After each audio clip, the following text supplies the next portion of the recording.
good shifting, napakalamig ng aircon, nakamags na rin yan, makakapal mga goma niyan, makinis mapintura. Hi everyone! Si Boy AC Garage ay sumikat dahil sa nakakaengganyo at kapanipaniwalang pagbablog niya sa mga nabenta niyang sasakyan. Pero agad din siyang nabisto dahil sa dami na nagrereklamo sa mga pambubudol na nagawa ni Boy AC Garage. In this video ay tingnan natin ang 5 pagkakamali na nagawa ni Boy AC Garage kaya nakuha niya ang galit ng lahat ng Pilipino.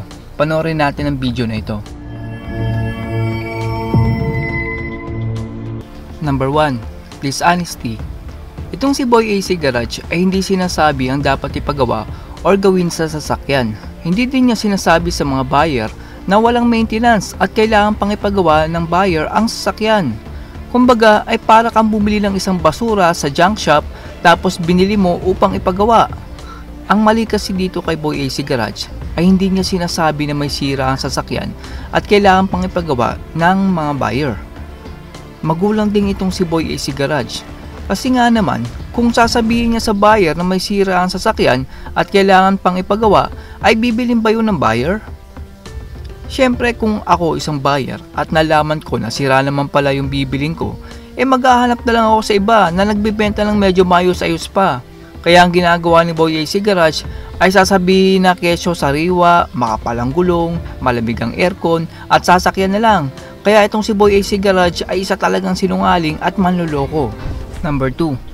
Bawal patingnan sa mekaniko ang bibiling sasakyan. Ayon sa isang buyer ni Boy AC Garage, ay nag-usap si buyer at si Boy AC Garage sa Messenger at napagkasundo ang bibilin ang Civic 2009 model. Hindi sinabi ng buyer na may kasama siyang mekaniko dahil lahat naman ng mga second-hand buyer ay nagsasama ng mekaniko para ma-estimate kung ano pa ang kailangang ipaayos sa bibiling sasakyan.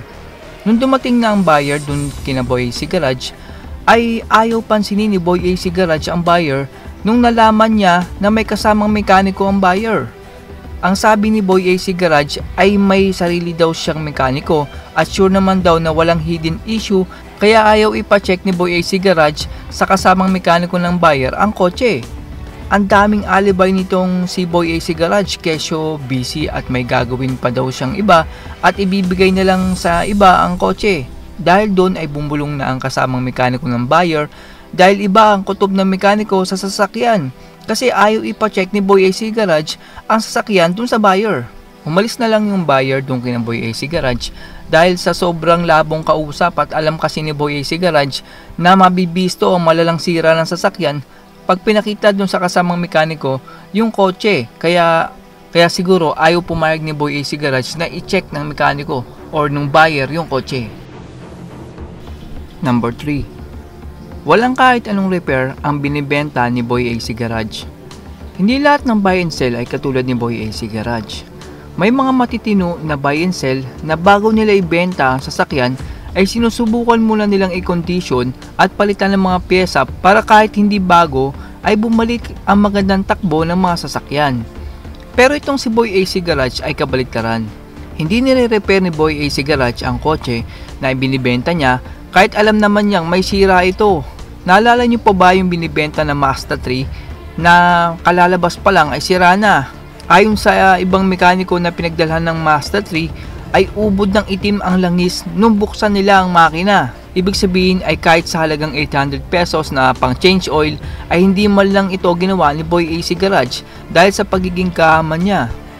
Ang gusto lang ni Boy AC Garage ay kumita at wala siyang pakialam sa kahihinatnan ng bumili basta may pera na siya galing sa sirang kotse na binenta niya. Dahil sa mala-scam na business ni Boy AC Garage ay nadamay ang mga matitinong buy and sell.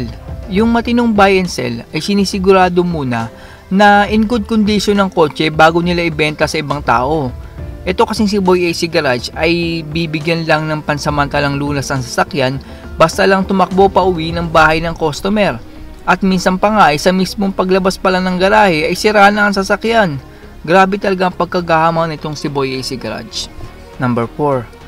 Nilalagyan ni Boy AC Garage ng electrical tape ang check engine light dun sa dashboard para itago ang malalang sira ng makina ng sasakyan.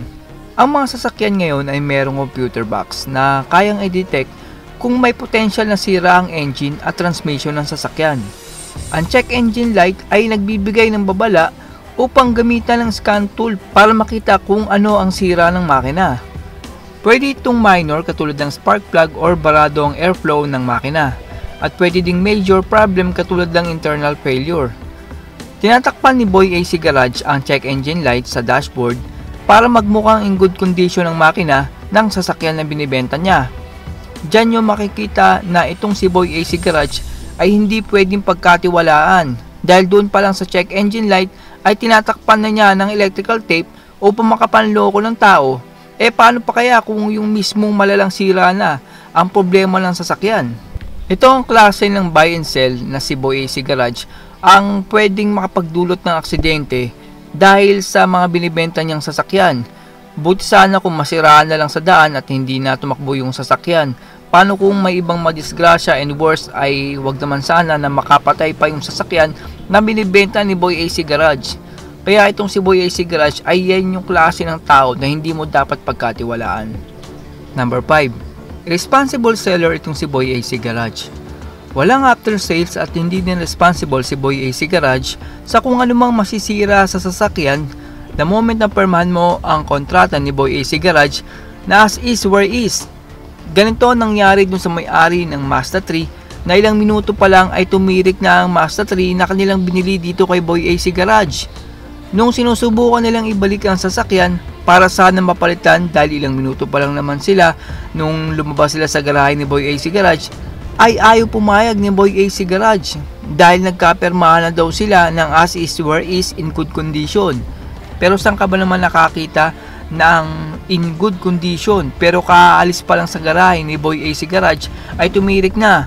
Kumbaga ay ang lahat ng binibenta pala nito ni Boy AC Garage ay sira. At ang trabaho pala nito ni Boy AC Garage ay ilipat ang problema sa makakabili ng siraing sasakyan. Isa itong uri ng panliling lang dahil base sa mga video ni Boy AC Garage ay parang ang dating niya ay walang problema ang mga kotseng binibenta niya.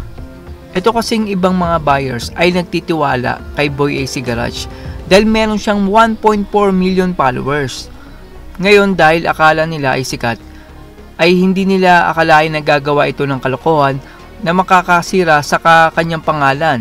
Kasi yung mga followers nito ni Boy AC Garage, ang iba nito ay kaya napabili dahil sa tiwala na nung sinabi ni Boy AC Garage na in good condition at sasakyan na lang, ay ibinigay nila ang tiwala nila kay Boy AC Garage.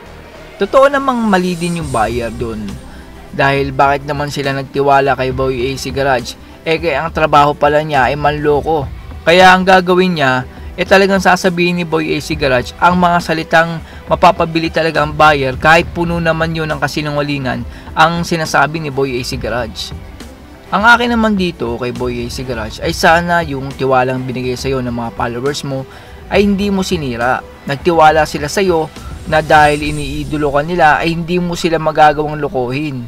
Nagtiwala sila na mabuti ang ugali mo at hindi ka katulad ng ibang korap na politiko na pansarili lang ang nais. Ang laki ng kinita mo sa Facebook as a vlogger, kaya dapat sana ginamit mo yon para ipagawa ang mga binenta mong sirang kotse. That's all everyone, salamat sa inyong panunod. Sa susunod na video ko ay meron akong balitang bago dito kay Boy AC Garage. Sana ay panoorin nyo ang video na yun. Salamat sa inyong panonood. This is Chuck and you're watching Biker Drone.